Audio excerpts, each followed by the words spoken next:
paz do Senhor, meus irmãos. É maravilhoso ter a companhia de vocês, que esse tempo seja, sabe, um divisor de águas na nossa compreensão. Amém. Que alegria estarmos juntos de novo. Hoje, a gente vai se debruçar sobre a riqueza de uma das obras mais importantes da literatura cristã. Um livro que, nossa, moldou gerações e que continua a falar poderosamente aos nossos corações. Estamos falando, é claro, de O Peregrino, de John Bunyan. Exatamente. Então preparem o coração, peguem suas anotações, porque hoje vamos fazer uma viagem, uma verdadeira peregrinação pela história, pela fé e pela arte que se encontram nesta obra-prima. Uma jornada fascinante, sem dúvida. Mas olha, antes da gente mergulhar de cabeça no texto, um pedido bem rápido. Sempre importante. Se você que nos ouve ainda não segue o nosso canal, clica agora no botão seguir e ativa o sininho, né? Para não perder nenhum estudo. E se este conteúdo tem sido uma bênção para sua vida, compartilhe. Compartilhe agora mesmo com amigos, com a família. Isso. Assim a palavra de Deus alcança mais e mais corações. Amém. Bom, vamos lá. Vamos começar com uma pergunta que eu acho que é central. Manda. O que torna um livro escrito há mais de 340 anos tão relevante hoje? É uma ótima pergunta, porque, pensem bem, fora a Bíblia, nenhuma outra obra em inglês foi tão lida quanto O Peregrino. Isso é impressionante. Os números não mentem. Lançado em 1678 e desde então foi traduzido para mais de 200 línguas. 200. É um verdadeiro clássico mundial, não é pouca coisa. E essa popularidade não é de agora, né? Já no século XVIII, ele virou um livro quase obrigatório na educação cristã das crianças. Sim, um pilar da formação moral e espiritual da época. Mas o que eu acho mais incrível é como ele conseguiu escapar desse nicho puramente religioso. E é aí que a história fica surpreendente. Uma das nossas fontes do historiador Edward Palmer Thompson diz que O Peregrino foi um dos textos, e aqui eu cito, fundamentais do movimento trabalhista inglês no século XIX. Nossa, isso parece um salto gigantesco, né? Como uma alegoria sobre salvação vira texto base para um movimento político. Exato. Como isso acontece? Acredito que a ponte seja a própria estrutura da narrativa. A história de Cristão é a de um homem comum, sabe? Oprimido por um sistema que ele vê como corrupto, tirânico, a cidade da destruição. E ele foge e embarca numa jornada perigosa buscando libertação. Pois é. Agora imagine os trabalhadores do início da era industrial, vivendo em condições terríveis, lutando contra um sistema que os esmagava. Eles se viram na história. A alegoria era um espelho da luta deles. Perfeitamente. A jornada de Cristão ofereceu um roteiro, tipo um mapa de resistência e principalmente de esperança. Então a linguagem da libertação espiritual foi traduzida, por assim dizer, para a linguagem da libertação social. Exatamente. A busca pela cidade celestial virou uma metáfora para a busca por uma sociedade mais justa. É uma apropriação de significado muito, muito poderosa. E esse poder de ressoar em tempos de crise aparece de novo num cenário completamente diferente. As trincheiras da Primeira Guerra Mundial. Sim. Temos relatos de que milhares de soldados britânicos carregavam cópias do livro no meio daquele horror. No meio daquela carnificina sem sentido, a jornada de um peregrino atravessando o pântano do desânimo ou o vale da sombra da morte. Davam um nome, uma forma para os horrores que eles estavam vivendo. Quase como uma ferramenta psicológica para processar o trauma. Não dá respostas fáceis, mas oferece um mapa para a resistência interior em meio ao caos. E o impacto vai além. As fontes mencionam que o livro literalmente moldou a língua inglesa. Ah, com certeza. De uma forma que poucas obras conseguiram. Personagens como o Senhor Intérprete ou lugares como a Feira das Vaidades. Vanity Fair. E isso viraram expressões comuns, sabe? Atalhos para descrever pessoas ou situações.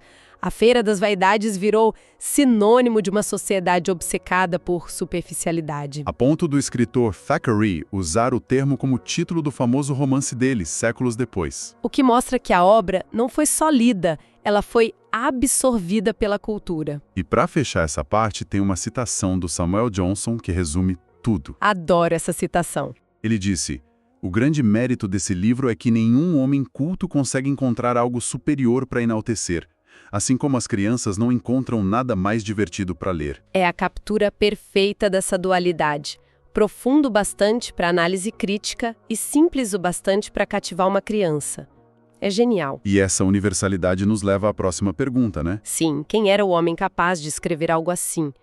Trancado numa cela. E o que estava acontecendo na Inglaterra do século XVII para produzir uma mente e uma obra como essa? Bom, para entender Bunyan, a gente precisa entender o mundo dele. E a Inglaterra do século XVII era, assim, um caldeirão de caos e transformação. Ele nasceu em 1628, bem a tempo de ver o país mergulhar numa guerra civil sangrenta. A guerra entre o rei Carlos I e o parlamento. E não foi um conflito pequeno, uma década de guerra que terminou com algo impensável. A execução pública do rei. E a Inglaterra virou uma república por um tempo.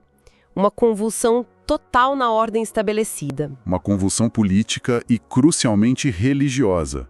A Igreja Anglicana, que era o pilar de tudo, foi desmantelada nesse período. E nesse vácuo, dezenas de grupos religiosos independentes, os dissidentes ou puritanos, floresceram.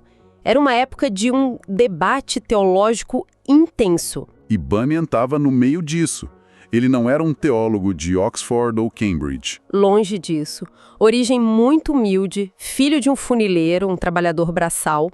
Mas o detalhe que mudou tudo. Ele teve acesso à educação básica. Ele sabia ler. E isso foi fundamental. Aos 16 anos, outro evento que o marcou. Ele foi soldado no exército parlamentar, o exército de Cromwell. E esse exército era tipo uma universidade popular, né? As ideias mais radicais da época circulavam ali. Com certeza, foi ali que ele foi exposto a um mundo de pensamento muito além da sua pequena vila. Então, ele volta da guerra, assume a oficina do pai e entra numa crise existencial profunda. Um tormento espiritual, como ele mesmo descreve. E a saída que ele encontra é a leitura. A leitura pessoal e intensiva da Bíblia. É assim que ele se converte, entra numa igreja independente e... E o filho do funileiro se revela um pregador extraordinariamente carismático. Exatamente. O que nos leva ao conflito que daria origem ao Peregrino. Essa janela de liberdade religiosa se fecha de repente. Em 1660, a monarquia é restaurada. Carlos II sobe ao trono. E a vingança do antigo regime é rápida e brutal. A igreja anglicana é restabelecida como a única igreja legal. E começa a grande perseguição. Cultos não anglicanos foram proibidos. E as punições eram severas. Multas, prisão, desterro, até morte. Ser um pregador independente como Bunyan virou um crime grave. E ele se recusou a parar. Não parou. Foi avisado, ameaçado, mas continuou pregando. E o resultado foi a prisão. O que me choca é a duração da pena. Quase 12 anos. 12 anos contínuos, de 1660 a 1672. Uma das sentenças mais longas da época para um dissidente. E temos que imaginar o que era essa prisão. Não era nada como hoje. Eram masmorras, superlotadas, frias, úmidas. A taxa de mortalidade era altíssima. E foi nesse lugar, no ponto mais baixo da vida dele, que ele começou a escrever O Peregrino. Isso muda tudo. Não é um tratado teológico escrito num gabinete confortável.